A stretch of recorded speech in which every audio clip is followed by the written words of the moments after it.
I'm Greg Tepper. That's Greg Powers. And this is This Week. And Cruton. This Week in Recruiting with Greg Powers, Next Level Athlete. Follow him on Twitter at GPowersScout. Follow Next Level Athlete on Twitter at Next Level D1. Good to see you again, buddy. What's going on? Let's talk about our prospect on the rise. Our prospect on the rise is a guy that I feel like sometimes if your team is really good, you start to get noticed, and especially if your team is good when maybe we didn't expect them to be as good as they are, then you start getting noticed. I think that's a situation with Taye McWilliams, the running back at Lamar Consolidated. We thought Lamar Consolidated was going to be pretty good. Not quite this good, and he has been sensational this year, and he adds a 4th star to the updated TexasFootball.com DCTF Hot 100. And you can see that entire list at TexasFootball.com/recruiting. The top 100 has been completely overhauled this week. I mean, from the top 5 did stay consistent, but outside of that, pretty much everyone in the top 100 has a new ranking. So that's something to check out if you're a big recruiting fan or if you're a big college football fan. McWilliams is bringing something special to the table. You know, he's a guy who runs a legit laser-timed 4.45 40-yard dash, and he's, you know, playing at 200 pounds. He's a big dude. I think that he's really going to be a problem in the Big 12. He's committed to Baylor, and I think he fits really well into that offensive system. There, you know, under Matt Rule, Baylor's kind of turned into a hard-nosed football team, and this is the type of guy like Samaje Perine or Foreman at Texas. Was it Armani? Deontay Foreman at Texas. Chris Warren. These guys have been a lot of problems for Big 12 defenses, and I think McWilliams is next in that line. And as a matter of fact, Texas recently offered him within the past 10 days. So. Yeah, he passes the eyeball test. 6'1", 200. He's got that look of just a big bruising running back. And the thing that I appreciate, we're watching some he could be a threat out of the backfield, which is certainly something that for a guy his size is scary, but it kind of falls into we're starting now. We've got enough data points to understand what kind of guys Matt Rule likes at Baylor. This seems like a Matt Rule type guy. Well, you can see how big and physical he is here going through some of the blocking drills from the Next Level Athlete camp. He's a guy who could play another position. Quite honestly, if you wanted him to be a linebacker, he'd probably be pretty good at that. Yeah. So, I mean, I think that he could play on either side of the football. Just a well-rounded athlete. There's 4 more new 4-stars in that mix that you can read more about as well. Andrej Carrick, South Lake Carroll, Joshua Eaton, Aldi Mack, Parker Washington, Fort Bend Travis, and Ken Seals at Weatherford. Let's get to our commit of the week. And our commit of the week is Wylie's Kortlin Rausaw. He commits to North Texas. This is an interesting thing. This is an interesting that's only interesting to me. But we have a photographer. We have a photographer. That is a fact. Yes. We have a photographer who shoots named Kelvin Rausaw. Okay. Who shoots Wylie. Has to be his dad, right? I would think. Has to be. Like, there can't be two. It's Rausaw. Has to be that. I've never put 2 and 2 together. Anyway, he has committed to North Texas. He had some offers, includes Power 5 offers. Colorado and Iowa State had offered him. Yep. But he chooses North Texas, and this is a big body defensive end. Well, I really like that he's got the size to potentially move inside as he develops in college, but his get-off is like a true defensive end. You know, he's got a thick lower body, and you know, he's around 240 pounds now, but it wouldn't be a surprise to see him playing up around 270 pounds. Now, how that fits into the North Texas defensive line scheme is TBD. Yes. But he's a versatile kid who, like you mentioned, has P5 offers. That's a really good get for UNT.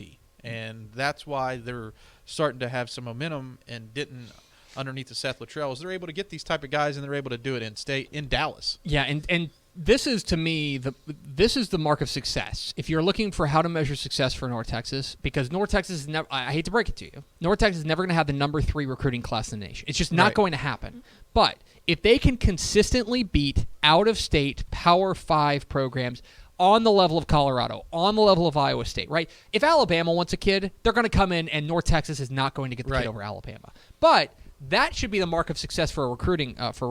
Would be if you are able to go and beat teams like Colorado and Iowa State for a kid to stay local. That's where they're going to have the biggest advantage. And so this feels like a real coup here for Mean Green. Well, and they've done a really good job in the trenches this year, I feel like, because you have Kortlin is named to add to a list that like Tashawn Johnson from Killeen, who's a really good defensive tackle prospect. And then on the offensive line, you have guys like Cade Bond, Jet Duncan, and Eric Williams, who are really setting the table for what they're going to do in the trenches.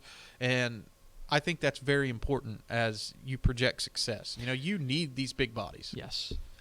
It's Greg Powers, the Next Level Athlete, joining us here on Texas Football Today. Get involved in the conversation, hashtag TF Today. Let's get to our underclassmen of the week. Our underclassmen of the week, we go down to the PA, Port Arthur Memorial cornerback Jaylon Guilbeau, a cornerback there for the class of 2022. So he is a sophomore right now. He has 2 new SEC offers, which gives him 3 now. He had an A&M offer. Now he's an offer from LSU and Arkansas. Safe to say the secret's out on this kid. I'd say so. Yeah. I mean, I think that when your first 2 offers are Texas A&M and LSU, like, it's not a bad track record. who's going to be next? I wouldn't be surprised to see him go from like 3 to 15. Like the Dallas Cowboys are going to offer him next. Right. And his tape is just now hitting the scene. You know, a lot of these tapes are kept private until the end of the year, but now he has highlight tape that you can actually see his talent on tape and see what he's bringing to the table. He's a true big-bodied cornerback, you know, right around that 6-foot mark, who has offers from some of the best defensive back producing schools in the country now with LSU and Texas A&M. I mean, Texas A&M's done a good job with landing DBs the last couple classes, and you know what LSU's bringing to the table from a defensive back standpoint. So I think they know a good defensive back when they see him. I think so, and so I think the secret is out about Jaylon Guilbeau, the cornerback from Port Arthur Memorial. Nicely done with the name, Thanks, by the man. way. Well, listen, he's Southeast Texas, right? We're getting down there towards Cajun country. It ends with BEAU. I don't know. It was a shot in the dark. There was a question for me, and I called in our East Texas specialist from the woods, the Piney Woods. Gabe Brooks helped me out a little bit with this one. Man. And I actually wondered if it was Guilbeau or Guilbeau. Guilbeau would also be a very. In fact, there are definitely Guilbeau. Guilbeau. That sounds like with the H Wally. on the end of the O. Yeah. You remember the movie Wally? Eva. I think that's past my time. You have y'all both have kids. I must have been like. My kid is 11 months old. Maybe he really likes Wally. He doesn't watch robot movies. Well, he's missing out. Let's get to our recruit of the week. Terminator. Our recruit of the week. Yeah, he's been watching a lot of Teeth. Rockwall wide receiver Jaxon Smith-Njigba is quite good at sports. 9 catches, 325 yards, and 4 touchdowns. He's up for Mr. Texas Football Player of the Week. We will find out shortly if he's up for Mr. Texas Football Player of the Year. He's the number 9 prospect in the state of Texas. This guy is a superstar and he keeps doing the thing. He keeps doing the good sports thing. We were talking about Ohio State's wide receiver class. They signed Garrett Wilson from Lake Travis last year, who's starting as a true freshman for Ohio State. They have Jaxon Smith-Njigba coming in, who, you know, the argument is to be made that he's the number 2 wide receiver prospect in our rankings right now. Damon Demas is number 1, so they're both in the top 10. So Ohio State has come to Texas and got some very good wide receiver talent, but he's not even the highest rated wide receiver on their commitment list because they have a kid named Julian Fleming who one of the services rates is the number 1 player in the country who's a wide receiver. Where's he from? Do you know? Pittsburgh, I think. Okay. Somewhere in Pennsylvania. He's a Pennsylvania kid. So, frightening. Yeah, Ryan Day's offense, I think it's going to keep clicking. Mm-hmm. I would say that's probably true. But Smith-Njigba's had a big year. He was the statistical leader last year at the position. He has a chance to be, depending on their playoff run, he's definitely going to be towards the top of any statistical list this year for what he's already done. But I think this is like the cream on the top game. 9 catches, 325, 4 TDs. The one-hander. The viral moment. I mean, this is the icing on the cake. You know, one of the things that I think goes underrated about Jaxon Smith, we talked a lot about him on this segment. His strides, it's like he's taking 1.5 steps for everyone else's one. Like he's just like I don't think, and this is not a hot take, he's not the fastest receiver that's ever lived. He ran a laser time 4.5. He's quite fast. I want to be clear, but he's not like, overwhelmingly, oh my gosh, he's a superstar, like this Right. burner, right? But what he does is that his strides are so long that he just keeps pulling away from you. There are these guys, that you come across that are abnormal. Yeah. In a good way when it relates to Yeah. sports.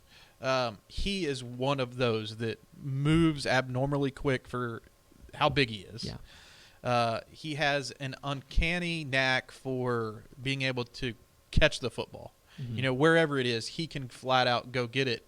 And he plays through pain. Yeah. He's one of those guys who, if he gets nicked up or banged up, he's not coming out of the game. Yeah. He's missed some games because that's the style of player he is. But it's hard to get him off the field. And that's really why we're so high on Jaxon Smith-Njigba. I'd have to research this. I think he's the only 2-time recruit of the week this year. Look, man, he's just different. He's just different. Finally, let's get to our This Week in Recruiting Game of the Week. It's back. The Colony and Little Elm. Little Elm came out of the gate strong. Colony has been strong. They lost last week to Frisco Independence in a tough one. But these have dudes all over the field. Ryan Watts is the guy that everybody knows, I think, from Hebron. Yep. But Hebron's got Darius Snow. Hebron's got a lot of really interesting players. And then the Colony, I think, is pretty loaded, too. Did I put Hebron in? Does it say? Yeah, it's his Hebron safety. He plays for the Colony. Oh, right? yeah. No, he plays for Little Elm. That's right. That is a copy and paste error from last week's Game of the Week where I did the Game of the Week, but you were gone. Yes. So we went to Hebron and yeah. Louisville last week. So Ryan Watts plays for Little Elm. He's committed to Ohio State.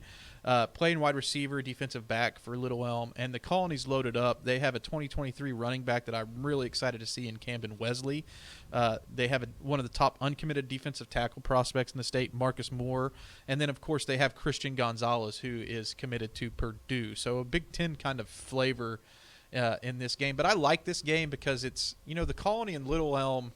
I don't know if it's like an official rivalry. It should be.